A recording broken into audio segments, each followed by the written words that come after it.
Hello and welcome to From the South. I'm Alejandra Garcia from teleSUR studios in Havana, Cuba. We begin with the news.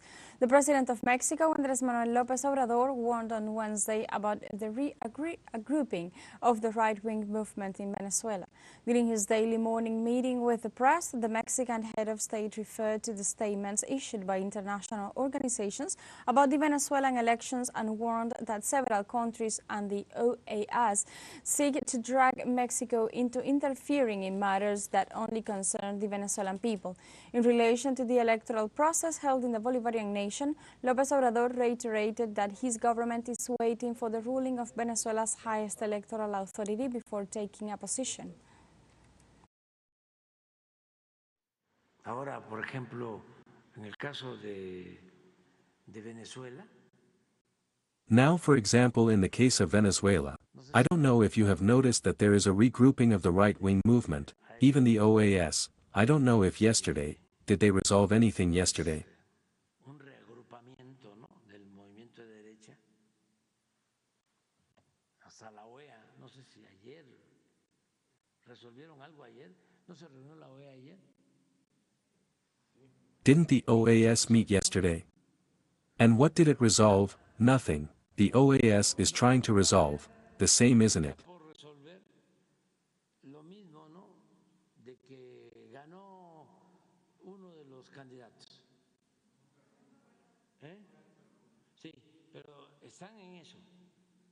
If one candidate won, yes, but they are into that. They are even trying to get us involved in that. We already said we are going to wait for the ruling of the electoral authority. La que resuelva el órgano electoral.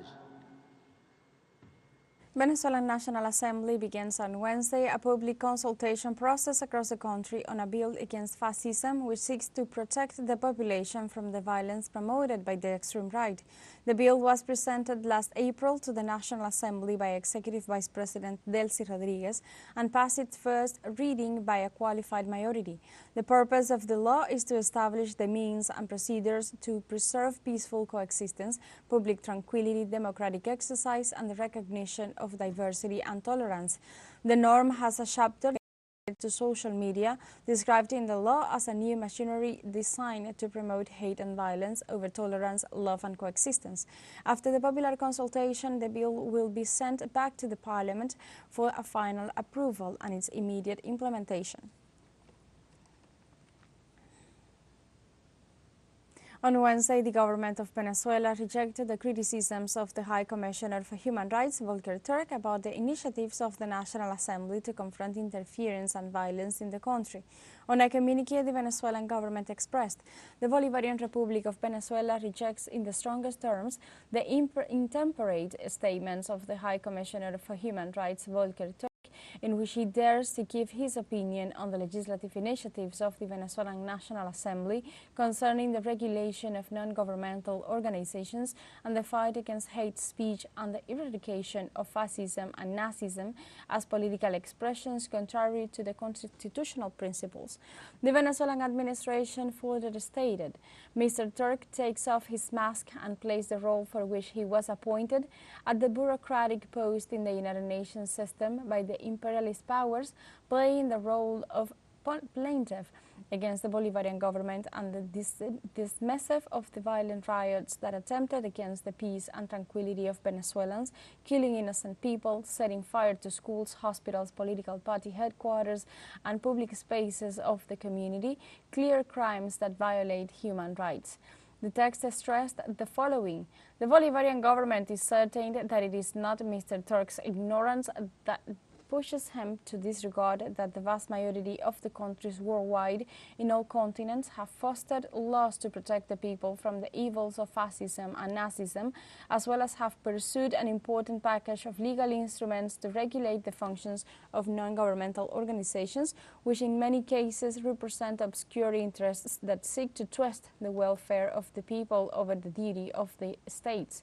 Finally, the communique noted, Venezuela reiterates its call to the High Commissioner to let aside his provocative behavior and approach his responsibilities to cease his brutal attack on Venezuelan institutions and to take the side of the victims of the far-right violence, as the far-right has tried to inflict damage to the Venezuelan population by using fascist methods.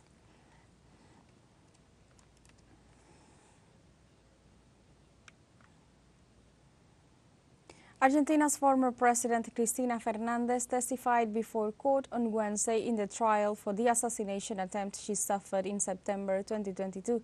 Fernández questioned the failure to present in court the material and financial authors of the aggression against her and affirmed that it was a debt that must be paid with democracy. The former president described the investigation and the handling of the judicial case as a disaster. She was the victim of an assassination attempt on September 1, 2022 by an individual linked to extreme right-wing groups who pointed a firearm at her in the vicinity of her residence. Un desastre total y absoluto. A total and absolute disaster, only with the material authors. They never in general tried the power, because it's not only Dr. Capichetti, because it would be very unfair. There may be a bad investigating judge. There may be a bad judge of first instance. The problem is when that judge is ratified in the things he or she does wrong by the higher instances. That is when the power needs to be questioned beyond any expressions, which are everywhere and cannot be generalized. The truth is that the attempt to unify the case of the Federal Revolution with the case of my attack was rejected several times when I asked the magistrate in charge of the investigation. It was rejected by Dr. Capichetti, and Dr. Capichetti's decision was ratified by the criminal court, which means not only Dr. Capichetti but also the judiciary.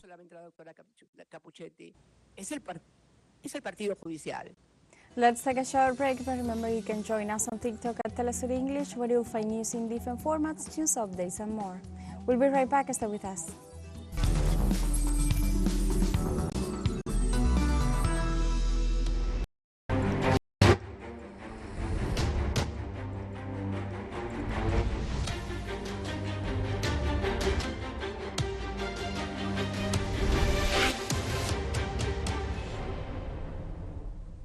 Welcome back to From the South. The Palestinian Islamic Resistance Movement Hamas requested the International Court of Justice to investigate the use of Palestinian civilians as human shields by the Israeli army. Hamas Political Bureau member Issad al-Rishq asked the International Court of Justice to investigate the confessions of Israeli soldiers on the use of Palestinian civilians as human shields to search tunnels and buildings during their military operations in the Gaza Strip.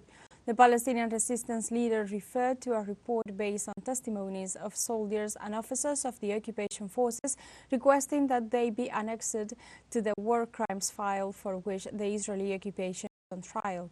It also demanded that international and human rights organizations condemn these crimes and hold the leaders of the Tel Aviv regime accountable.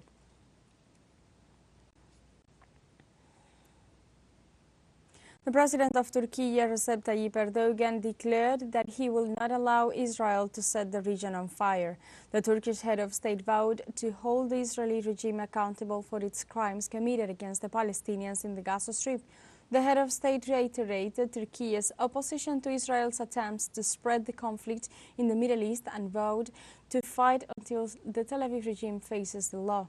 The Turkish leader highlighted the invitation extended to the Palestinian President Mahmoud Abbas to meet in parliament in order to strengthen bilateral cooperation with Palestine.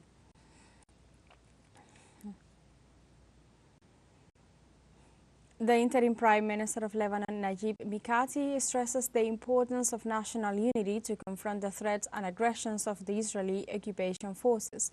Mikati highlighted that solidarity among the Lebanese must be stronger than ever ahead of Israeli hostility. The interim Prime Minister further called on the international community to play a decisive and immediate role in diffusing tensions and stopping the current Israeli aggression. In this regard, the authority insisted on implementing the United Nations Security Council resolutions to immediately reduce or cease Israeli provocative actions, mitigate risks, and safeguard civilians.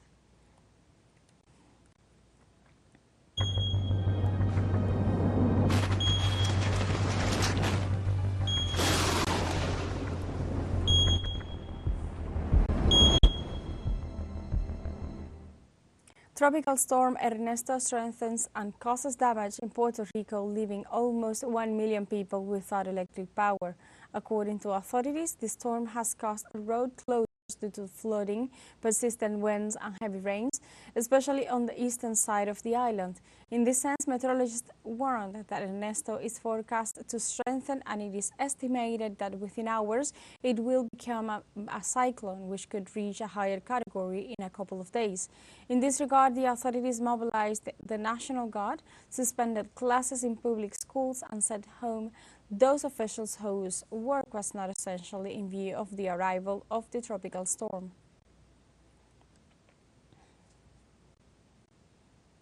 On Wednesday, over 700,000 residents of West Bank and Central Africa continue to be affected by torrential rains and severe flooding. A United Nations briefing reported that this weather phenomenon impacted on 746,473 lives from the Central African Republic, Chad, Cote d'Ivoire, the Democratic Republic of the Congo, Liberia, Niger, Nigeria, Mali, and Togo. The report further registered 72 deaths from drowning and 699 injured. Furthermore, over 62,000 houses have been damaged, leaving 54,772 displaced. Meanwhile, the Central Emergency Response Fund allocated almost $10 million to Congo, the Democratic Republic of the Congo, and Niger in response to climate emergencies. In Greece, wildfires have spread over 10,000 hectares of land, leaving a fatality and thousands of evacuees. Greek firefighting authorities are striving to put out thousands of active wildfire spots across the country. For this emergency, the government deployed hundreds of firefighters, 200 trucks, and 9 aircraft to help control the active outbreaks. Moreover, the Turkey aviation joined the efforts undertaken by the national authorities, sending 2 amphibious planes and a helicopter to assist the firefighting teams in Athens. We have come to the end of this news brief, but you can find these and many other stories on our website at telesurenglish.net and join us on social media: Facebook, X, Instagram, Telegram, and TikTok. For TeleSUR English, I'm Alejandra Garcia. Thank you for watching.